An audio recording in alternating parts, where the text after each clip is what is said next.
Foi apenas mais um jogo que o Fluminense ganhou com grande influência de John Arias, o craque colombiano, um dos melhores jogadores da América do Sul, quiçá o melhor nesse momento. Vamos falar um pouquinho nesse vídeo sobre isso e, claro, principalmente da virada do Fluminense no Mundial de Clubes. Estava complicando as coisas, mas o Fluminense foi lá e conseguiu garantir o resultado. Antes disso, já deixou seu like no vídeo? Tá gostando do canal? Deixa o like, comenta aí, não só sobre esse vídeo, mas eu gosto também quando vocês comentam, dão alguma sugestão, próximos vídeos, o que posso melhorar aqui. Tô aprendendo de YouTube, hein? E claro, se inscreva no canal, pô. Se inscreva aí no canal, manda o link aí pra galera, nos grupos de WhatsApp, fala pros amigos, todo mundo chegar aqui e conferir os vídeos no Fala Conrado, beleza? Pode ativar o sininho aí também para ser avisado quando tiver vídeo novo. Vamos falar dessa vitória do Fluminense? Depois da atuação de gala contra o Borussia Dortmund, só não foi 100%, né? Talvez de gala faltou ali o gol, claro, porque ficou no empate, mas muita gente com a expectativa do Borussia Dortmund ser bem superior, dominar a partida, não foi o que aconteceu, não. O Fluminense não é que se jogou bem de ficar se defendendo, o Fluminense foi bem melhor e merecia ter vencido o Borussia Dortmund.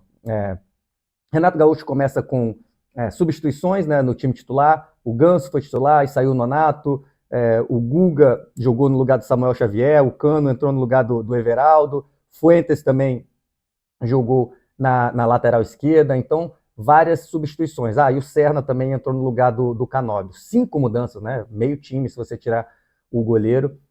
E aí o time, na minha opinião, até começou bem. Começou bem contra o Sam, ficou em cima, estava pressionando, o Ganso teve 2 chances muito boas, né? Que o goleiro defendeu e depois voltou no escanteio, ele chutou de novo, o goleiro pegou muito, o goleiro que jogou contra o Brasil na Copa, né? Bom goleiro, foi um destaque na Copa do Catar.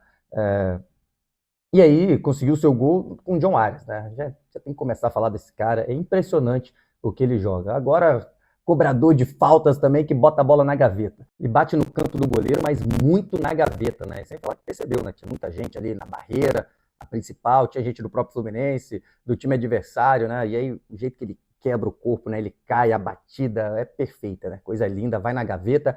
E ó, foi mais bonito do que a do Messi. Dito isso, ó, de um torcedor do Messi, tá? De um fanzaço do Messi.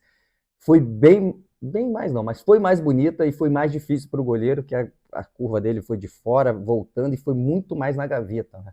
Então, ganhou até do gol mais bonito de falta do Messi, dá para botar isso no currículo, o John Arias. E, cara, é impressionante o que ele faz, né? O torcedor tricolor, o torcedor do Fluminense está acostumado, como aparece para jogar, dá passe, dribla, protege. Ele é um cara completo, que a parte física dele também chama atenção, porque ele é muito diferenciado, como protege a bola, bota a perna na frente o tempo todo, aguenta o tranco, aí faz o giro, faz que vai para lá, vai para cá, e corre bastante, dá opção, aparece na ponta, vem por dentro. Então ele participa o tempo todo. É incrível como joga o John Arias, além da inteligência para jogar, sabe o tempo de acelerar, sabe o tempo de fazer esse corte, essa proteção que eu estou falando, e tocar por dentro, dá opção, se impõe como grande jogador, não se esconde, não fica esperando que outros resolvam, sabe da importância que tem. Então o John Arias está se tornando um cara completo, né? E a importância, a influência que ele tem dentro do time Fluminense é impressionante. Foi mais uma vitória, como eu disse, que a gente pode colocar aí,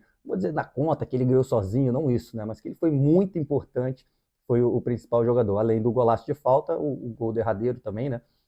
Do passe do Nonato, que ele cruza de canhota, como eu disse, né? O cara é bom com a perna direita, com a perna esquerda, enfim. E aí cruza na medida para a testada do Keno no cantinho. Falei sobre o Nonato, né? Importante dizer, da virada do Fluminense. Eu acho que teve muito da entrada do Nonato também. O Keno também foi bem na esquerda. Falei do gol de falta, mas acabou tomando ali uma virada. O passe de letra do Ganso, tá, gente? É o que ele faz sempre. Não dá para você querer que o cara só acerte. E aí, tem mais, tá? Na minha opinião, se o Hércules está mais ligado, esperando um pouquinho mais, já esse passe de letra, dava. Ele não estava ligado, e aí mérito também, pô, os caras, se você rever essa jogada, saem muito rápido. O cara que já desarma, ele já dá o toque para quem está de frente, que já dá para outro, que já dá o toque lá na frente. Ninguém quis bicar. Então teve muito mérito da equipe sul-coreana, né, do Ulsan.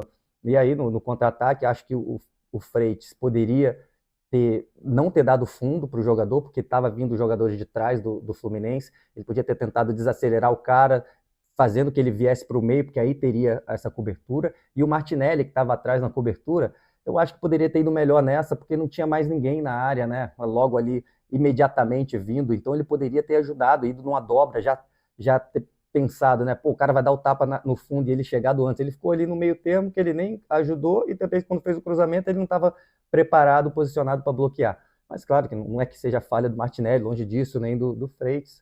Enfim, isso acontece. Mas só para falar do Ganso, pô, não tem como ficar reclamando que o Ganso tem um toque de letra, gente. Pelo amor de Deus, uma altura dessa, 2025, depois de ver o Ganso dar tantos passes espetaculares, não dá.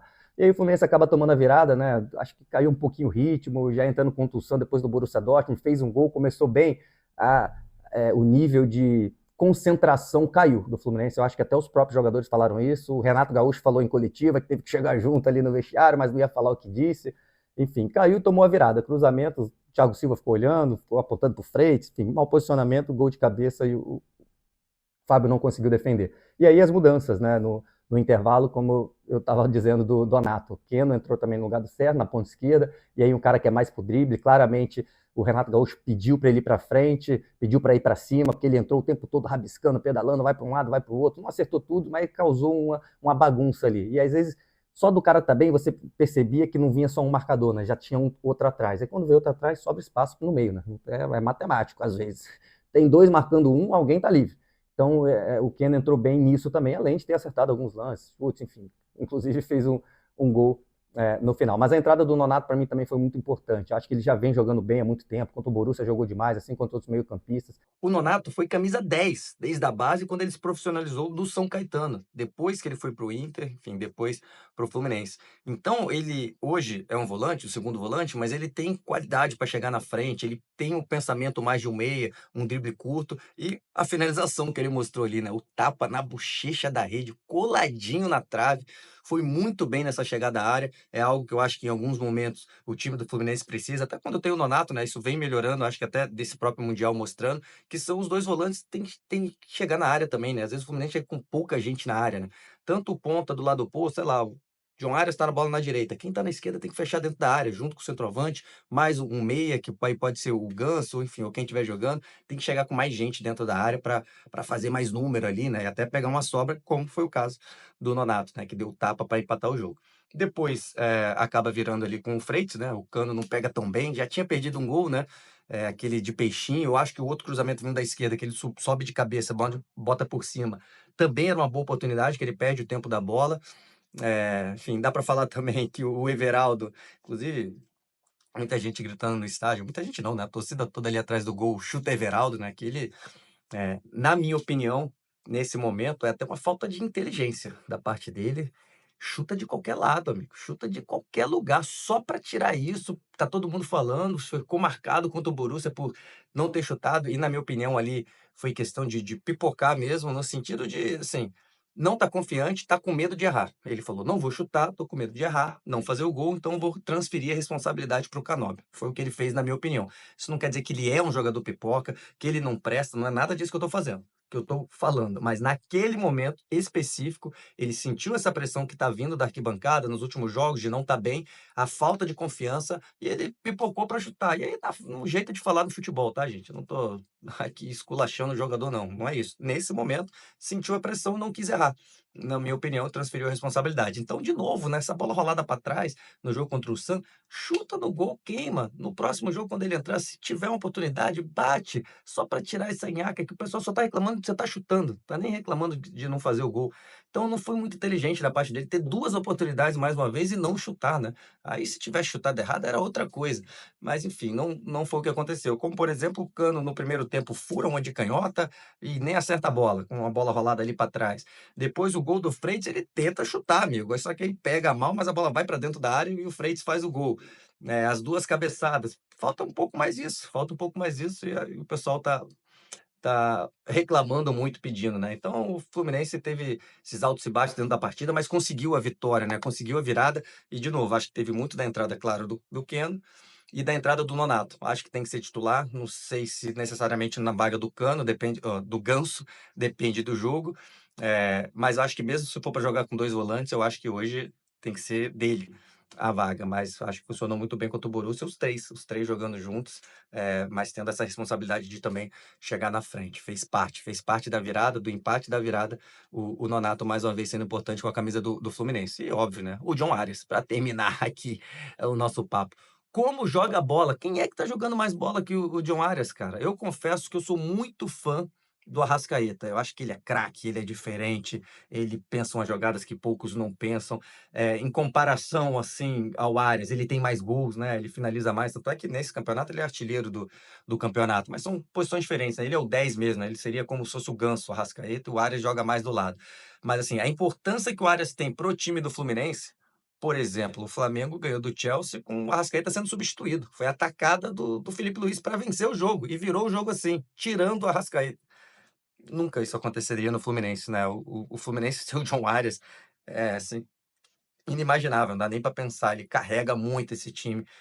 De novo, tem a parte física, poucas vezes se machuca no ano, tá sempre, vestindo, tá sempre em campo, bate escanteio, bate falta, pensa o jogo, enfim, muito completo e muito importante para o funcionamento do Fluminense há muito tempo e, obviamente, também na sequência da Copa do Mundo de Clubes. Então é isso. Baita vitória do Fluminense, de virada, apesar de ter vacilado ali no primeiro tempo, mas foi buscar, isso faz parte em torneios como Copa do Mundo, esse torneio de mata-mata, e John Arias, sempre. Eh, Acho que os europeus vão ficar de olho nele, né? Vamos ver se o Fluminense consegue segurar para o restante do Campeonato Brasileiro. Tomara que sim, mas por enquanto vamos curtir aí essa Copa do Mundo de Clubes e os brasileiros que estão muito bem, assim como o Fluminense.